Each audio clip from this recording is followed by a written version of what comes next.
Assalamualaikum warahmatullahi wabarakatuh.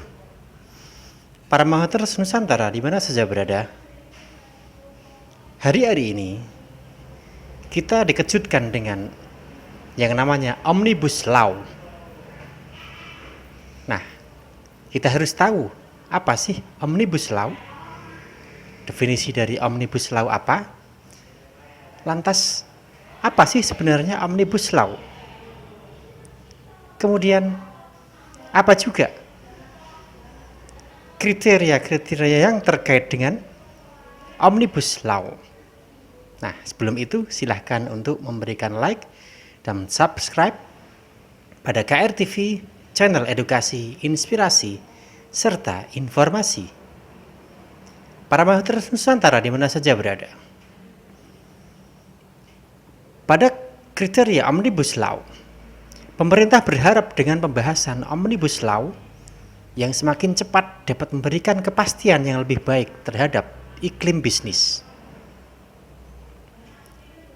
Kami harapkan dengan undang-undang baru, Omnibus Law, kecepatan tindakan kita di lapangan akan kelihatan cepat dan tidaknya, ujar Presiden Jokowi dalam pidatonya di Forum Hotel Ritz-Carlton, Kuningan, Jakarta, Kamis 28 September 2019. Tapi masih tergantung kepada persetujuan DPR kita. Kalau disetujui ya saya yakin akan ada perubahan yang besar dari regulasi yang kita miliki, kata Jokowi. Lantas apa sih sebenarnya Omnibus Law? Peneliti Pusat Studi Hukum dan Kebijakan (PSHK) Rizky Argama mengatakan bahwa pada dasarnya Omnibus Law merupakan salah satu metode pembentukan undang-undang yang mengatur materi multisektor.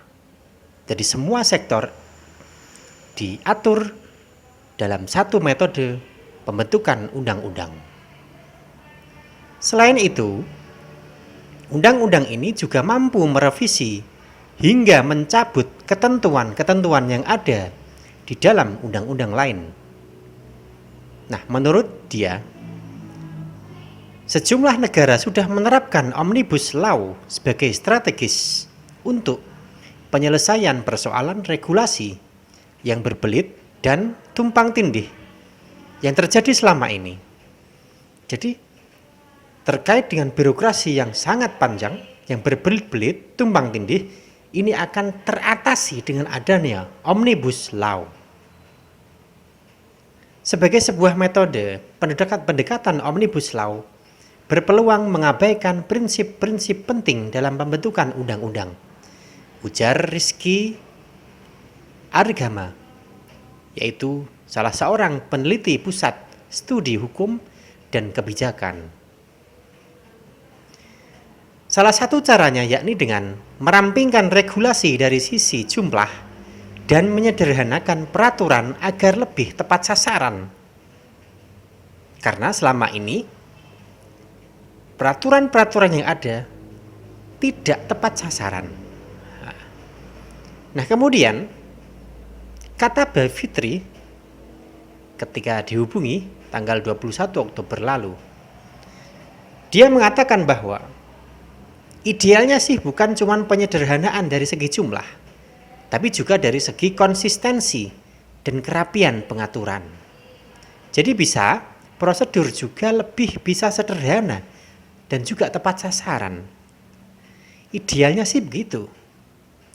Jadi penyederhanaan dari segi jumlah, konsisten, kerapian, pengaturan, bisa lebih prosedur, bisa lebih sederhana, dan juga bisa lebih tepat sasaran dengan Omnibus Law. Kita harus mengenal Omnibus Law yang dibahas oleh pemerintah dan DPR. Nah, para Mahaters Nusantara di mana saja berada, perlu kehati-hatian. Indonesia sebelumnya belum pernah menerapkan Omnibus Law. Oleh karena itu, terobosan ini akan sangat menantang bila diterapkan di tanah air. Banyak orang akan kaget. Kenapa? Karena Indonesia belum pernah menerapkan Omnibus Law. Secara umum, proses pembuatan Omnibus Law tidak memiliki perbedaan dengan pembuatan undang-undang lain yang pada umumnya hanya pada prosesnya tentu tidak mudah. Pasalnya, banyak hal yang nantinya akan dibahas di dalam undang-undang ini. Prosesnya seperti biasa. Bikin undang-undang, hanya nanti undang-undangnya isinya tegas mencabut atau mengubah beberapa undang-undang yang terkait, jadi butuh negosiasi dengan fraksi-fraksi di DPR. Oleh karena itu, DPR menjadi sesuatu yang butuh untuk negosiasi terkait dengan Omnibus Law. Prosesnya tidak mudah secara politik karena masih asing buat politisi. Mungkin DPR belum punya kemampuan dan dukungan teknis yang dibutuhkan untuk membahas model undang-undang seperti ini. Ya lebih challenge lah, lebih menantang. Ini tutur satu pakar yaitu B. Fitri. Nah, lanjut Rizky Hakatama menempatkan pendekatan Omnibus Law sebagai cara membenahi regulasi secara menyeluruh dan tidak semata-mata bertujuan tunggal dalam rangka mempermudah investasi yang berpotensi mengabaikan kepentingan masyarakat. Para mahasiswa Nusantara di mana saja berada,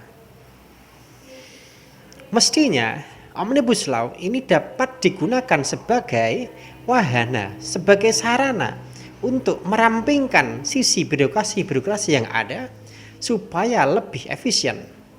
Contohnya, ketika ada mengurus perizinan, usaha dan lain-lain, ini akan lebih mudah, akan lebih tertata dan lebih efisien terkait dengan waktu dan dana yang dibutuhkan dengan hal-hal yang berbau bisnis. Oleh karena itu, Presiden berharap agar DPR mendukung pemerintah dalam mewujudkan rencana ini. Kata Presiden, mohon dukungan, jangan dilama-lamain, jangan disulit-sulitin, karena selagi ada untuk penciptaan lapangan kerja, tidak masalah. Para mahasiswa Nusantara di mana saja berada, itu terkait dengan Omnibus Law yang hari-hari ini terjadi satu gesekan-gesekan dari para buruh yang menuntut agar Omnibus Law tidak disahkan dalam undang-undang DPR. Artinya, undang-undang ini mestinya mampu merevisi hingga mencabut ketentuan yang ada dalam undang-undang lain. Seperti yang disampaikan oleh peneliti Pusat Studi Hukum dan Kebijakan Rizky Argama. Jadi salah satu metode pembentukan undang-undang yang mengatur materi multisektor, seluruh sektor akan diatur dalam pembentukan undang-undang ini. Tentunya pembentukan undang-undang ini juga melibatkan DPR. Idealnya bukan cuma penyederhanaan dari segi jumlah. Artinya segi jumlah apa? Segi jumlah dalam konsistensi dan kerapian pengaturan. Jadi terkait dengan penyederhanaan ini, konsistensi dan kerapian pengaturan menjadi satu hal yang objektivitas yang diatur serta yang difokuskan oleh pemerintah dan DPR. Akan tetapi banyak dari masyarakat yang belum menerima pengesahan dari Omnibus Law yang disahkan oleh DPR, sehingga banyak dari lapisan masyarakat yang notabene-nya memprotes kebijakan ini. Pada dasarnya, secara umum negara-negara lain sudah menerapkan yang namanya Omnibus Law, seperti di Irlandia, di Amerika, di Belgia, di Jerman, semuanya sudah menerapkan Omnibus Law Kenapa? Karena sistem Omnibus Law ini merupakan sistem yang dimana bisa merampingkan satu penyetaraan, satu kerampingan eksistensi dan efisiensi waktu terkait dengan birokrasi yang dilalui oleh satu perusahaan. Demikian pengenalan apa yang dimaksud dengan Omnibus Law. Semoga dapat memberikan kacamata yang berbeda pada pengenalan, pada materi, pada konsep Omnibus Law yang disahkan oleh DPR. Para Matters Nusantara di mana saja berada, semoga sajian kali ini dari Kang Rafiq TV selalu mendapatkan satu keberkahan dunia dan akhirat.